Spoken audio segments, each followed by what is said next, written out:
Hello, Olu again, man. Nuggets of wisdom coming at you again, man. 7 D's to a change. The D today is the word deconstruction. Let's get it.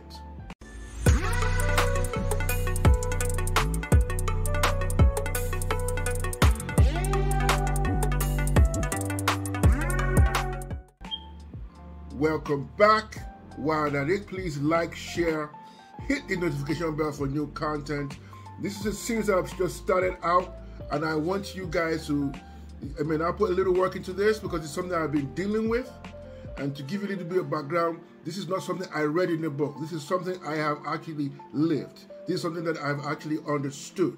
This is something that I knew I had to go through my process. So let's get to it today. Please like, share, hit the notification bell, smash that subscription button. Please share, so a lot of people can hear this content. Deconstruction is the D for today. What is deconstruction? If you look at it prior, we spoke about a couple of things. We spoke about being disgusted. The next step was decision. Last one was discipline.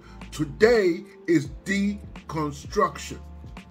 Okay, what is deconstruction? I would say deconstruction does not actually mean demolish. Instead, it means breaking down or analyzing something, especially the words in a work of fiction, to discover the true significance, which is supposedly almost never exactly what the author intended. This is talking in the area of a book, but I want you to look at a couple of words there. The emphasis that I'm looking at here is breaking down or analyzing something. Some of the things that happen for you to really have some solid changes, for you to have long-lasting changes, for you to know that it's not enough for you to be disciplined, you also have to deconstruct your mindset. You have to deconstruct limiting beliefs. You have to understand that why did I get this kind of understanding? Where does this stem from? What's the reason for this? Listen to what I said. I'm going to read that word. Sorry, I like repeating myself because I want you guys to understand it. Deconstruction does not actually mean demolition. It doesn't mean you destroy everything. Instead, it means breaking down or analyzing something. Let me put that in a little context. I probably said this story before. When I was 7 years old and 8 years old, my parents are from West Africa, Nigeria, British by birth, and in the Nigerian culture, most countries like that, we're very big on academics. Then every week I used to get weekly reports. My immediate sister, man, she's still the same way to today.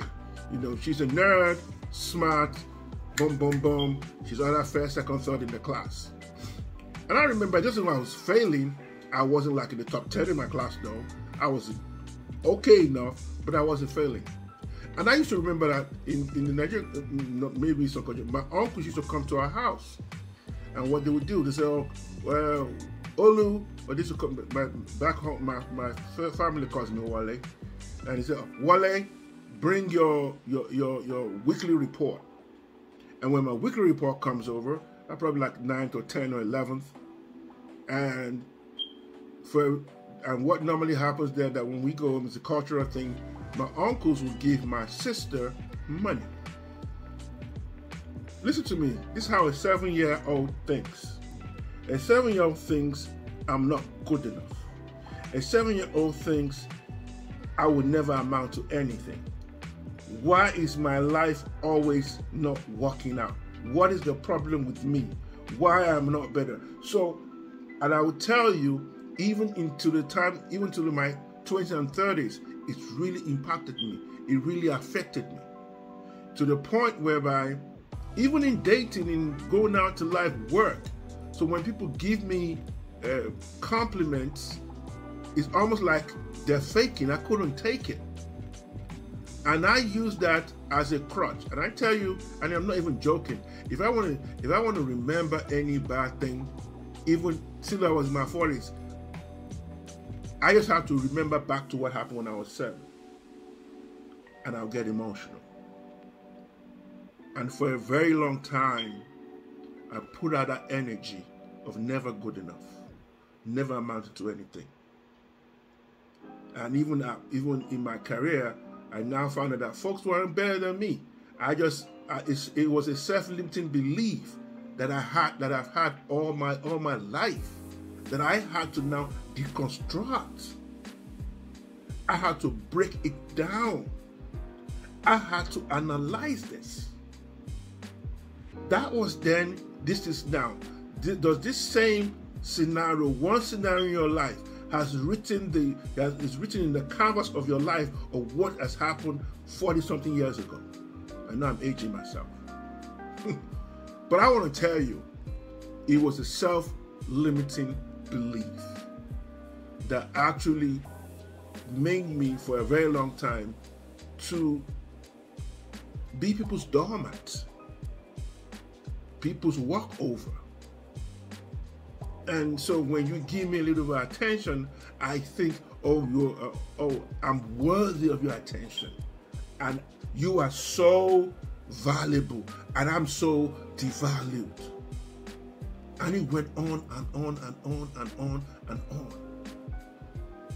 You know this saying now, what they see in him that they don't see in me. And that can happen especially when guys are growing up and you're dating and the chick ain't checking for you.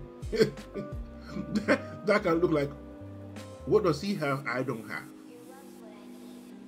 And it really messes your brain up in so many ways. So for you to have a long-lasting change, for you to limit your self-sabotaging belief system, for you to stop, because you can have all these things. Aren't you see all these guys who are successful? And then some of these may be mental, but they still feel they're never good enough. I'm never ever going to be like that person. Another problem that I also see with deconstruction, that we also like, the average human being like to compete with the next person. There's nothing wrong with that, as long as he's healthy. And there's a scripture that says, he that compares himself against himself is not wise. So what we do, we have stats, we have different things. And it's not just in sports, but in life. Who's driving the biggest car? Who's living in the biggest house? What can happen? Those beliefs have to be deconstructed. That my value is not in the car I drive. My value is not in the home I drive. My value is not in the clothes I wear. I need to deconstruct these beliefs. They no longer serve me anymore. Period. And you got to get to a point that you're going to stop this thing. The word of today, deconstruction.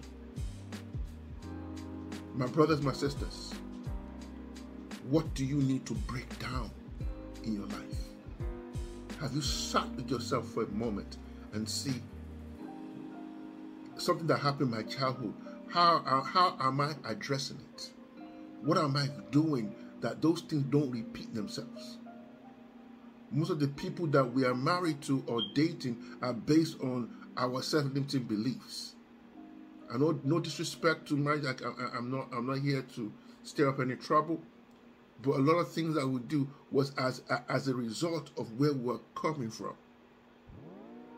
because we had this belief system that has limited for so long. I'm not a therapist by anywhere. This is beyond my pay grade, but what I want to say is for long-lasting changes, don't let your past seep into the new future you're about to create. Don't let your past be that clog in the wheel that will not allow you to move forward. Don't let the things that somebody said to you, how they said it to you, to stop you. Because I can tell you, I can sit down and tell you stories upon stories upon stories upon stories that has limited me personally. That I never felt good enough, never felt I was valued, never felt that anybody wanted me, never felt that anybody would check for me, never felt that. And I got to the point and said, who are the people? Who do they think they are anyway? Why am I caring so much about this nonsense? And I found out they weren't better than me. I just needed to deconstruct my 17 beliefs. I needed to stop the nonsense in my own brain. So number one, so this is what you need. You need to break down, analyze. We don't do that enough in this culture. Everything is social media, fast. Let me give you a couple of tips on doing that. Get a blank paper. Put it down. This is nothing, something just hit me as I'm speaking to you. Get a quiet place that nobody is bugging you. Second, close your eyes and imagine how far you want to go. Imagine what can take you there. Then, once you open up your eyes, get a pen and paper and write down those limited beliefs that has been limited you. You know those things personally. You know what's been happening to you. Write it down. And the next part of the paper, write where you need to go. Only why do you do this? Because when you write things down, they become power. I'll give you a quick thing that I noticed. In my apartment here, I have a couple of boards. I double guarantee you, I paid a lot of debt down last year based on me writing things. I'm going to pay this. And even for some reason, me just waking up in the morning, seeing it kind of got me going. And when I look back at it, by one way or the other, I got most of those things on those boards done. So write these things down. So let me leave you with this.